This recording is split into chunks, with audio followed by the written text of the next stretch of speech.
Hai semua, hari ini saya nak masak kari ikan tongkol. Ada orang panggil ini ikan tongkol, ada juga yang panggil nama ikan ni ikan kayu. Apa macam pun ini adalah ikan. Mula-mula ikan kita ni kita gaul dengan serbuk kunyit dan goreng.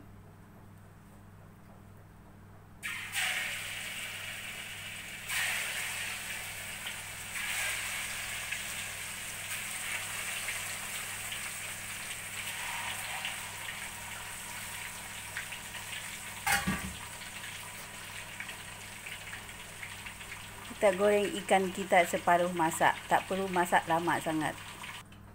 Ikan dah siap digoreng, kita ketepikan sekejap.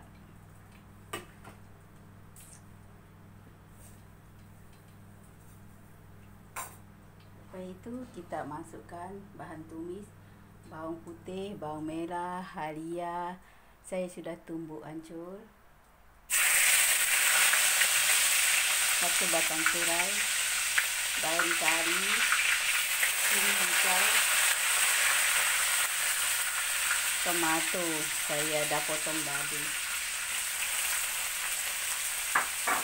dan juga sedikit rempah campuran. Saya dah campur.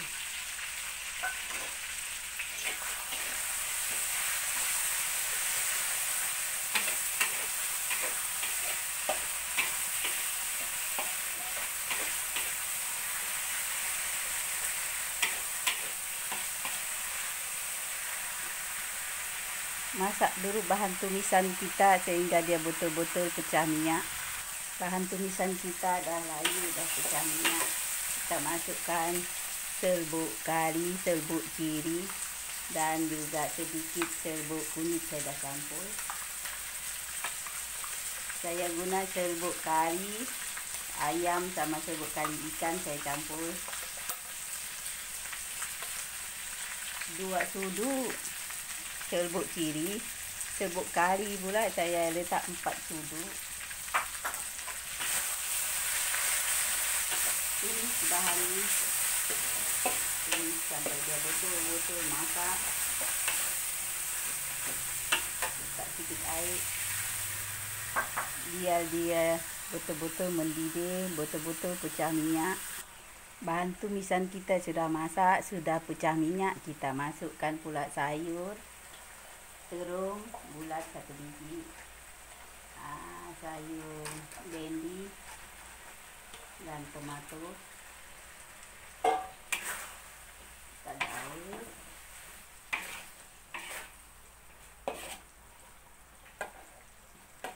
Itu kita masukkan air asam jawa. Saya punya kari ikan saya suka letak air asam jawa dia banyak. Saya mau dia rasa dia pedas dan juga ada rasa masam. Tak ada banyak masam lah, ada rasa masam. Kita biar sekejap dia punya sayur ni sikit masak. Kuah kari kita, sayur kita sudah mendidih. Kita masukkan garam masala 1 sudu teh. Lepas itu masukkan 1 cawan santan.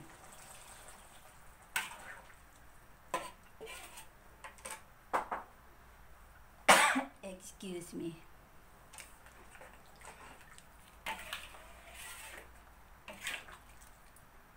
Masak di kuah ini, kuah kari kita sampai dia punya terung, dia punya betul-betul sudah masak.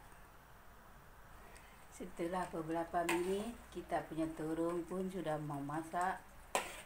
Memang sudah masak, tapi saya mau dia lembut sikit. So kita masukkan ikan yang kita goreng separuh tadi, separuh masak. Masukkan ikan kita. Masukkan garam secukup rasa, tak perlu banyak garam sebenarnya. Dia punya air asam jawa tadi saya dah banyak masuk dah, cukup dah. Dan juga sedikit aji. Gaul dia sekejap. Paling akhir kita masukkan daun pudina, 1 genggam daun pudina. Saya suka masak kari ikan letak daun pudina. Rasa dia buat ni kari banyak sedap. Sekejap biar daun pudina ni masak, layu daun pudina ni dia sudah betul-betul masak, dia menyerap dalam semua kuah ni, baru dia sedap. Okey. Ini dia kari ikan tongkol kita. Sudah siap.